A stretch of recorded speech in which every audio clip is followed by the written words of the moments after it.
Hi friends, എല്ലാവർക്കും സൂസ് കിച്ചൻ്റെ പുതിയൊരു എപ്പിസോഡിലേക്ക് സ്വാഗതം. ഇന്നത്തെ നമ്മുടെ റെസിപ്പി ഒരു റെസ്റ്റോറൻറ്റ് സ്റ്റൈൽ ഈസി ചിക്കൻ കറിയാണ് കേട്ടോ. ഇത് ചപ്പാത്തി, നാൻ, അതുപോലെ പൊറോട്ട ഇതിൻ്റെയൊക്കെ കൂടെ വളരെ നല്ല കോമ്പിനേഷനാണ്. എസ്പെഷ്യലി പൊറോട്ടയുടെ കൂടെ സൂപ്പർ കോമ്പിനേഷനാണ് കേട്ടോ ഇത്. അപ്പോൾ വളരെ എളുപ്പത്തിൽ ഉണ്ടാക്കാവുന്ന ഈ റെസ്റ്റോറൻറ്റ് സ്റ്റൈൽ ചിക്കൻ കറി നമുക്ക് എങ്ങനെ ഉണ്ടാക്കുന്നതെന്ന് നോക്കാം. അതിന് മുൻപായി നിങ്ങൾക്ക് എൻ്റെ വീഡിയോ ഇഷ്ടപ്പെടുകയാണെങ്കിൽ ഒന്ന് ലൈക്ക് ചെയ്യാനും സബ്സ്ക്രൈബ് ചെയ്യാനും മറക്കരുത്. അപ്പോൾ നമുക്ക് റെസിപ്പിയിലേക്ക് കിടക്കാം. നമ്മളുടെ ഇപ്പോൾ റെസ്റ്റോറൻറ്റ് സ്റ്റൈൽ ഈസി ചിക്കൻ കറിക്ക് നമുക്ക് ചെറിയൊരു മാരിനേഷൻ ഉണ്ട് കേട്ടോ. അതിന് വേണ്ടി ജിഞ്ചർ ഗാർലിക് പേസ്റ്റ് ഞാൻ 2 ടീസ്പൂൺ ഇട്ട് കൊടുക്കുകയാണ്. അതുപോലെ തന്നെ 1/2 ടീസ്പൂൺ മഞ്ഞൾപ്പൊടി, 1 ടീസ്പൂൺ കുരുമുളക് പൊടി എടുത്ത് വെച്ചത് ഇതിലേക്ക് ഇട്ട് കൊടുക്കുകയാണ്. അതുപോലെ തന്നെ 2 ടേബിൾ സ്പൂൺ തൈര്.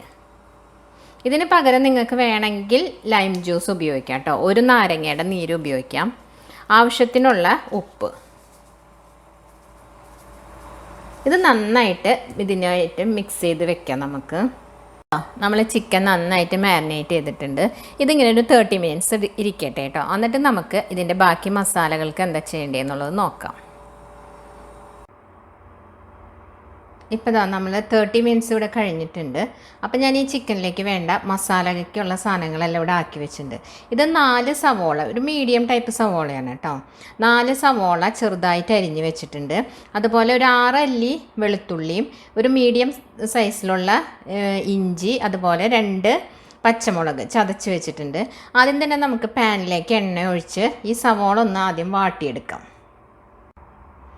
ഞാൻ ഈ പാനിൽ എണ്ണ ഒഴിച്ചിട്ടുണ്ട്. അതിലേക്ക് ഈ സവോള കുറച്ച് എണ്ണ, ഇത് 4 ഉള്ളി വാട്ടാനുള്ള എണ്ണ മാത്രമേ ഒഴിച്ചിട്ടുള്ളൂ കേട്ടോ.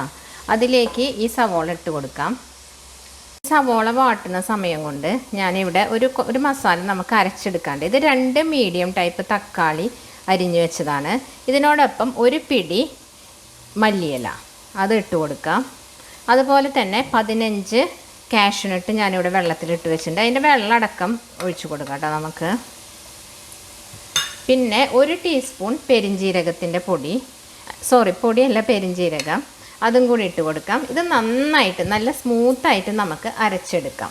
വേണമെന്നുണ്ടെങ്കിൽ കുറച്ച് വെള്ളവും ചേർത്ത് കൊടുക്കാം കേട്ടോ. ഞാൻ നോക്കട്ടെ അരയ്ക്കുമ്പോൾ.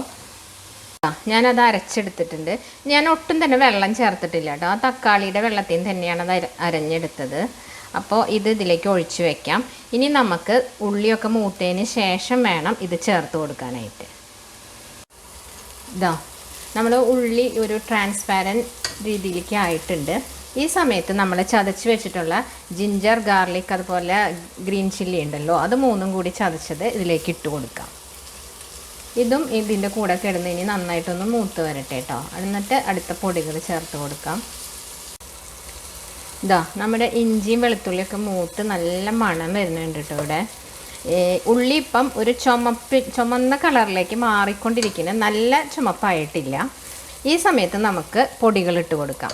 അതായത് 1 ടേബിൾ സ്പൂൺ മല്ലിപ്പൊടി, അതുപോലെ 1/2 ടീസ്പൂൺ മഞ്ഞൾപ്പൊടി, 1 ടീസ്പൂൺ കാശ്മീരി ചില്ലി പൗഡറും, അതുപോലെ മറ്റേ നോർമൽ നമ്മളെ ചില്ലി പൗഡർ ഉണ്ടല്ലോ അത് രണ്ടും കൂടി 2 ടീസ്പൂൺ ഇതിലേക്ക് ഇട്ട് കൊടുക്കുകയാണ്. കാരണം ഞാൻ ആ കളറ് കിട്ടാൻ വേണ്ടിയിട്ടാണ് 1 ടീസ്പൂൺ കാശ്മീരി ചില്ലി പൗഡർ എടുത്തത്. ഇനിയിപ്പോൾ നിങ്ങളുടെ കയ്യിൽ കാശ്മീരി ചില്ലി പൗഡർ ഇല്ലെങ്കിൽ മറ്റേത് തന്നെ 1.5 ടീസ്പൂൺ ചേർത്താൽ മതി. ഇനി ഇതൊന്ന് നന്നായിട്ട് മൂത്ത് വരട്ടെ കേട്ടോ. എന്നിട്ട് നമുക്ക് നമ്മൾ അടിച്ചു വെച്ചിട്ടുള്ള തക്കാളിയും മല്ലിയിലൊക്കെ ഉണ്ടല്ലോ അത് ചേർത്ത് കൊടുക്കാം. നമ്മളെ പൊടികളൊക്കെ നന്നായി മൂത്തിട്ടുണ്ട് കേട്ടോ. ഈ സമയത്ത് നമ്മൾ തക്കാളി, കാഷ്യൂനട്ട്, അതുപോലെ മല്ലിയില, 1 ടീസ്പൂൺ പെരിഞ്ജീരകം, ഇത് 4 കൂടി അരച്ചത് ഇതിൻ്റെ കൂടെ ഞാൻ മിക്സ് ചെയ്യാണ് കേട്ടോ.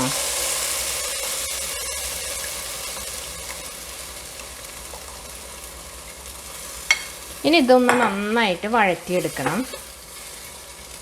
നമ്മളെ മസാലയൊക്കെ വഴന്ന് നല്ല അതിൽ വെള്ളമൊക്കെ വറ്റി നല്ല മണം വരുന്നുണ്ട് കേട്ടോ, മൂത്ത മണം. ഈ സമയത്ത് നമുക്ക് ചിക്കൻ ഇതിലേക്ക് ഇട്ട് കൊടുക്കാം. നമ്മൾ നേരത്തെ മാരിനേറ്റ് ചെയ്ത് വെച്ചിട്ടുണ്ടായിരുന്നില്ലേ, ആ ചിക്കൻ ഇതിലേക്ക് ഇട്ട് കൊടുക്കാം. എന്നിട്ട് ഇത് നന്നായിട്ടൊന്ന് മിക്സ് ചെയ്യാം. ഞാൻ ചിക്കനും ഇതിൻ്റെ മസാല എല്ലാം കൂടി നന്നായിട്ട് ഇത് കിടന്ന് മിക്സ് ആയിട്ടുണ്ട് കേട്ടോ. ഈ സമയത്ത് നമുക്ക് ഞാനിവിടെ കുറച്ച് വെള്ളം തിളപ്പിക്കാൻ വെച്ചിട്ടുണ്ട്. ആ വെള്ളം ഇതിലേക്ക് ഒഴിച്ചു കൊടുക്കാം.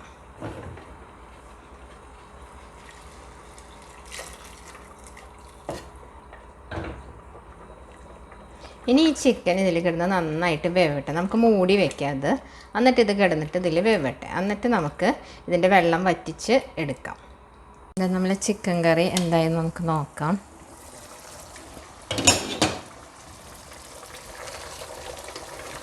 ഇതാ ഇവിടെ ഒരുവിധം വെള്ളമൊക്കെ വറ്റി കറക്റ്റായി തുടങ്ങിയിട്ടുണ്ട് കേട്ടോ. ഞാനപ്പോൾ ഈ ഇത്രയും ഗ്രേവിയിൽ ഞാൻ എടുക്കുകയാണ്. നിങ്ങൾക്കിത് വറ്റിച്ചെടുക്കണമെങ്കിൽ ഒന്നും കൂടി കുറച്ച് നേരം കൂടി ഒന്ന് തിക്ക് ഗ്രേവി ആവുന്ന ഒന്നും കൂടി തിക്കാവും. ഇത് ഒന്നും കൂടി ഇനി തിക്കാവും. അതല്ലാണ്ട് നിങ്ങൾക്ക് നന്നായിട്ട് ഡ്രൈ ആക്കി എടുക്കണമെങ്കിൽ അങ്ങനെ വറ്റിച്ചെടുക്കാം. ഞാനിപ്പോൾ ഇത് ചപ്പാത്തിക്ക് ഉള്ള കറിയായിട്ടാണ് ഇത് എടുക്കുന്നത്. ഇതിൻ്റെ കൂടെ നമുക്ക് കുറച്ച് ഗരം മസാല, അതായത് 1/4 ടീസ്പൂൺ ഗരം മസാലയുടെ പൊടി, അതുപോലെ 1/2 ടീസ്പൂൺ കുരുമുളക് പൊടിയും കൂടി ഇട്ട് കൊടുക്കണം. വെച്ചിട്ടുള്ള മല്ലിയില കുറച്ചിട്ട് കൊടുക്കുകയാണേ. കുറച്ച് ഞാനിവിടെ മാറ്റി വയ്ക്കുന്നുണ്ട് ഇതിൻ്റെ ഡെക്കറേഷന് വേണ്ടിയിട്ട്. ഇതാ ഇപ്പം നമുക്കിവിടെ നല്ല തിക്ക് ഗ്രേവി ആയിട്ട് ചിക്കൻ കറി ഇത് നിങ്ങൾക്ക് കാണില്ലേ, കറക്റ്റ് ഗ്രേവി ആയിട്ട് കിട്ടിയിട്ടുണ്ട്. ഞാനിതിന് ഓഫ് ചെയ്യാൻ പോവാണ്. ഇതൊരിത്തിരി നേരം ഇങ്ങനെ ഇരുന്ന് തണുത്ത് കഴിഞ്ഞാൽ ഒന്നും കൂടി ഗ്രേവി തിക്കായിട്ട് വരും. നമ്മുടെ റെസ്റ്റോറൻറ്റ് സ്റ്റൈൽ ചിക്കൻ കറി ഇവിടെ റെഡി ആയിട്ടുണ്ട്. വളരെ ഈസിയല്ലേ ഉണ്ടാക്കാനായിട്ട്, അത്ര ബുദ്ധിമുട്ടൊന്നുമില്ലല്ലോ. അപ്പോൾ നമ്മളുടെ ഈ റെസിപ്പി നിങ്ങൾക്ക് ഇഷ്ടപ്പെടുകയാണെങ്കിൽ നിങ്ങളുടെ അഭിപ്രായങ്ങൾ കമൻറ്റ് ബോക്സിൽ എഴുതണം. അപ്പോൾ നമുക്ക് അടുത്ത വീഡിയോയുമായി കാണുന്നവരേക്കും bye. Thanks for watching Sue's kitchen.